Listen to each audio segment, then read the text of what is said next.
كيف نجيو نعمروا الاختيارات متاعنا، ما هما 10 اختيارات واحنا عندنا مينيموم دو 6، معناها هما 10 اختيارات لكن انت تنجم تعمر 6.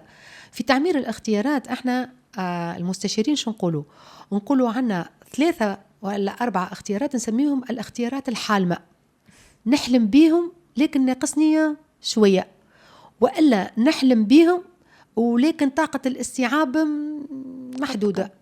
النجم أنا نحطهم هذوكم، منيش بعيد برشا، مش إيكار كبير.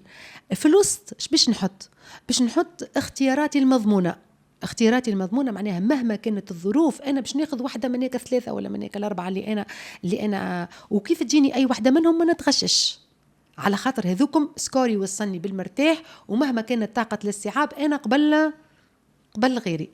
الاختيارات البتاتر الأخرين اللي أنا حطيتهم في صورة ما إذا ما خلطتش للاختيارات الحالمة وللاختيارات المضمونة كيف يجيوني، على الأقل أنا جو سوي كلاسي معناها ونجم ننجح فيهم، رغم اللي هما ما همش الحاجة اللي أنا كنت نحلم بها 100%.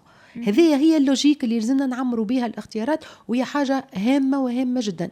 وعلاش قلت زيادة دليل التوجيه لازم يتقرا بالكدا، على خاطر مثلا عندنا التمثيل الجغرافي، لازم يعرف ايش معناها التمثيل الجغرافي. كي تاخذ انت اختصاص والاختصاص هذاك باستثناء الطب والهندسه هذوكم لا ما ولا والبريباراتوار معناها تدخلش فيهم 7%، بقيه الاجازات الكل كي تبدا مثلا انت تاخذ اختصاص في صفاقس مش تزيد لك 7% سكور نتاعك يزيد يعلى.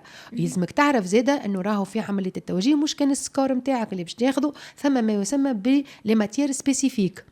مثلا باش نقول لك معناها ماتير سبيسيفيك، مثلا انا في الطب عندي خلاف السكور نتاعي اللي انا باش نتحصل، مثلا بعثوا لي انا قالوا لي السكور نتاعك 150 مثال، لكن انا ماخذ 20 في السيونس ناتوريل، ال20 هذيك الكل تتزاد للسكوري، على خاطر السيونس ناتوريل سي اون ماتير معناها سبيسيفيك، تزيد تطلع لي في السكور نتاعي يطلع بالكدا. ثم احيانا نلقاو مش ماده برك، نلقاو مثلا زوز مواد، يقول لك النوت نتاع المات والنوت نتاع الفيزيك تعاود تاخذها وتعاود تقسمها في 2 وتزيدها للسكور، تطلع لك. هذا قلت لك الاطلاع على دليل التوجيه حاجه هامه ياسر. ما حاجه اخرى نحب نشير لها، راهو تنجم انت تعمل خيارات ومن بعد ظهر لك باش تنجم تبدل في المده اللي السيرفر فيها محلول.